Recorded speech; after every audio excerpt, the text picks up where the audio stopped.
Hello students, welcome to Legacy IAS Academy. So in today's video, we are going to discuss about a recent volcanic eruption that has occurred in Java island of Indonesia. The volcano is called as Mount Semeru. So we are going to discuss that why and how Mount Semeru volcano has erupted. We are also going to discuss in general what does the term volcano and the volcanism means and which regions of the world, including India, are prone to such kind of volcanic eruptions. So let us try and dive deeper into this particular issue.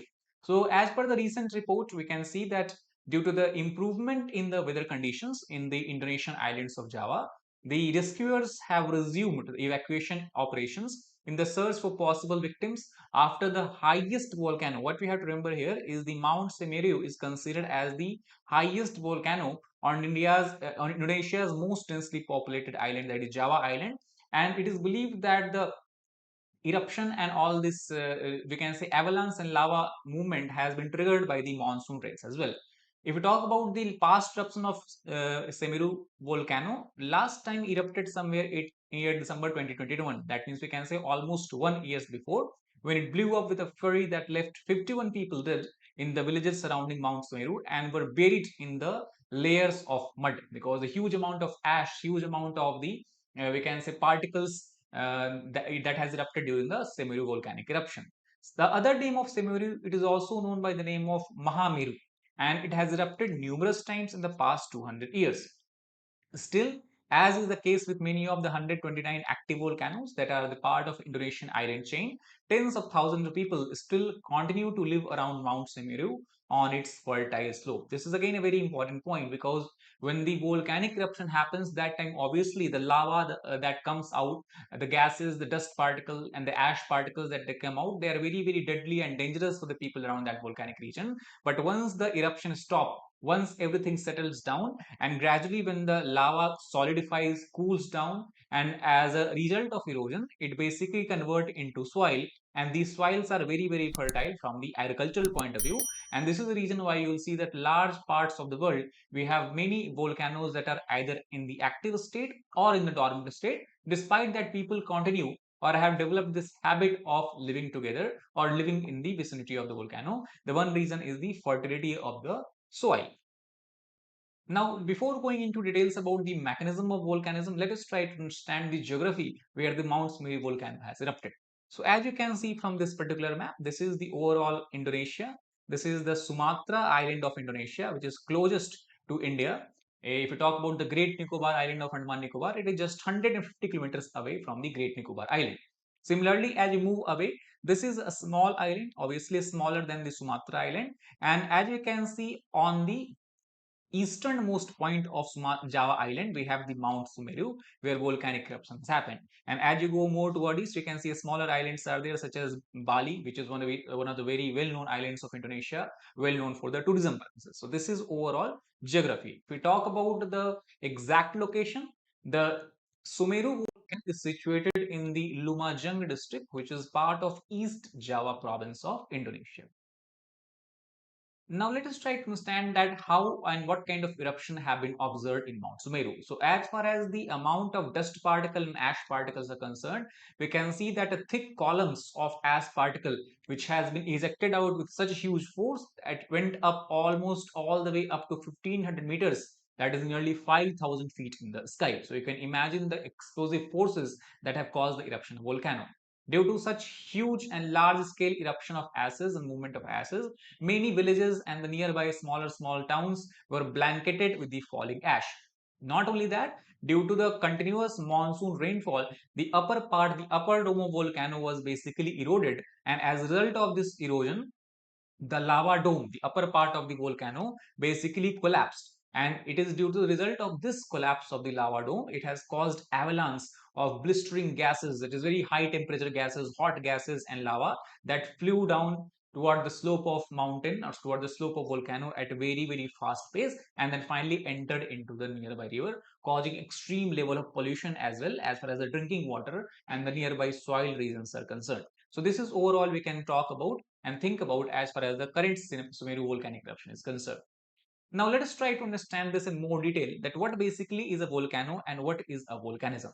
So volcano is nothing but a kind of landform that is generated gradually due to the huge eruption of magma coming from within the Earth's crust. And when this magma, when it reaches above the Earth's surface, the same magma is called as lava. When the lava reaches above the Earth's surface, which is at the temperature of 800 to 1200 degrees Celsius, gradually, as the heat supply is cut off, magma, or we can call as lava, it start to cool down. As the lava start to cool down, it solidifies, and gradually as it solidified, it forms this kind of conical kind of shape, conical kind of structure, which is called as volcano. On the other hand, volcanism is nothing but it refers to the process which deals with three aspects of the magma. The first aspect volcanism deals with is the generation of the magma. Why magma is being generated at the first place. Second, it discuss about is the movement of the magma, that how magma is moving within the Earth's crust. And last, it deals with the eruption of the magma. So when we are concerned about generation, movement, and the eruption of magma within the Earth's crust, it is called as volcanism. While as a result of cooling of lava, when the landform develops, the landform is simply called as volcano. To give you a more better idea, as you can see from this particular diagram, we have many different parts of the volcano. The main part is called as main vent. Also, many times it is also referred as volcanic pipe. It is the main pipe through which magma from below the Earth's surface is rising up at the top. Then we have the second part, obviously, we have is a magma chamber. That is a place where magma is present in very huge quantity, huge volume below the Earth's crust. Third, we have is volcanic vent. Vent is that small circular narrow opening through which actually the volcanic materials are ejected at the top. Then we have secondary vent. That means sometime apart from this larger vent, a small vent also develops in the sideward portion of the volcano. And this deposited lava that form this conical structure is called as volcanic cone. Now, sometime what happens, the top of volcano, which is having a narrow circular opening, due to the extreme forces of ejection, the narrow circular opening blasts away, is blown away, and thus it converts into a large depression. And when such large depression is created at the top of a volcano, that large depression is called as a crater. Sometimes, if volcano has become dormant, if there has not been eruption for a long period of time, the crater is filled up by water, especially if it is in the rainy area, and thus we have development of crater lake also in the at the top of the volcano. For example, in the Sumatra region of Indonesia, you have very large crater lake that is called as Lake Toba, that has formed in the similar manner.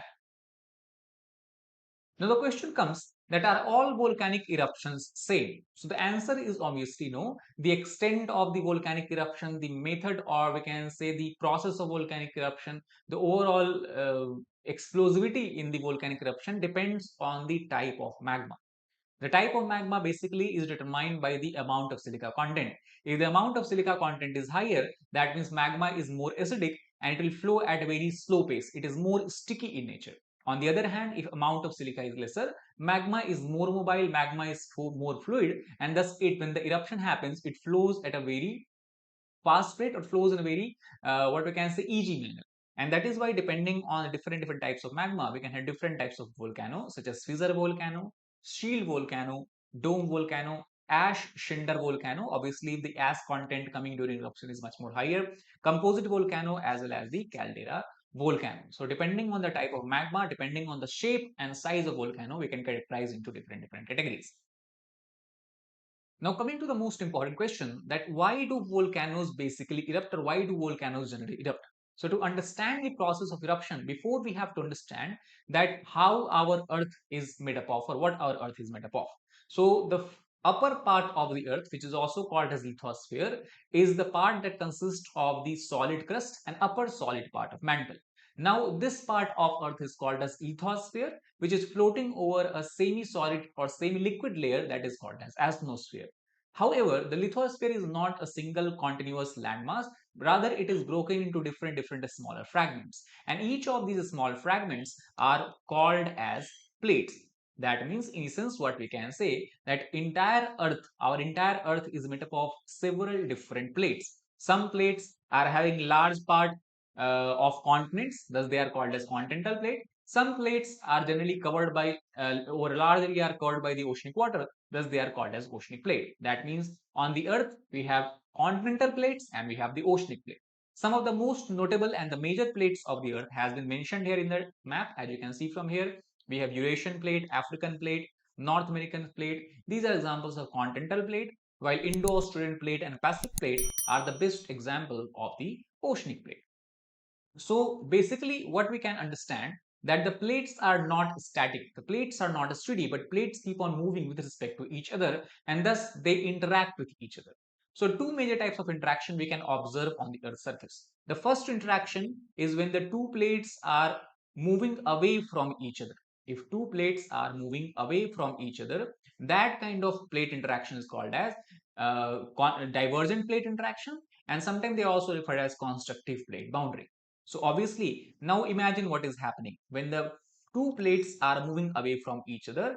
Gradually, the area where they are separating apart will start to open up, and the magma that is present below the crust will start to rise up through this gap, will start to rise up through this break due to divergence of this plate. So such kind of volcanic eruption also happens related with the divergence and constructive plate boundary. For example, in the African Rift Valley, such as countries where Kenya, Ethiopia, and Tanzania are situated, in those regions, the volcanic eruption happens due to this mechanism or due to this manner.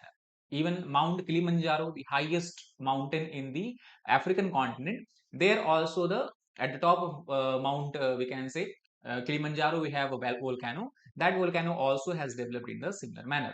The other way how volcanoes can develop and how magma can erupt from below the earth's surface is at the place that is called as destructive plate boundary. Destructive plate boundary is related to convergent plate interaction. Now obviously the term itself is clear. Convergent plate interaction refers to the situation where two different plates on the earth are converging. That means they are moving toward each other. And when these two plates move toward each other, the denser plate, whichever plate is denser among both of them, it start to subduct, start to sink down below the mantle, while lighter plate remain afloat. And as this denser plate start to subduct inside the mantle, temperature increases. Due to increase in temperature, the melting of the rocks of the plate happens, which cause the generation of magma. And magma being trapped with the gases and lighter materials, lighter liquid, it start to rise up in the upward direction and finally burst through the continental landmass in the form of volcanic eruption.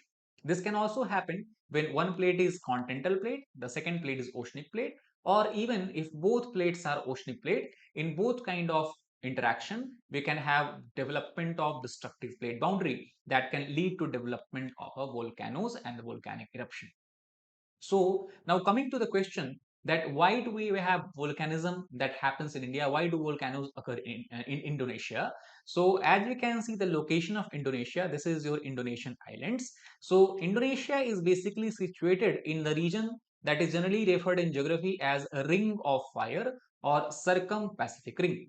The ring of fire or the circum-Pacific ring refers to the area that is along the circumference of the Pacific Ocean, stretching all the way from the Antarctic Peninsula in the south to South America, North America. Then you have Aleutian Island, Eurasian landmass. Then you have Japan, Kamchatka Peninsula of Russia. Then going all the way up to Philippines, Indonesia, and then further to Australia, nearby Australia, and then to the New Zealand. So this whole entire region is studded with numerous volcanoes. And why do we have volcanoes here? This also is because of the plate interaction.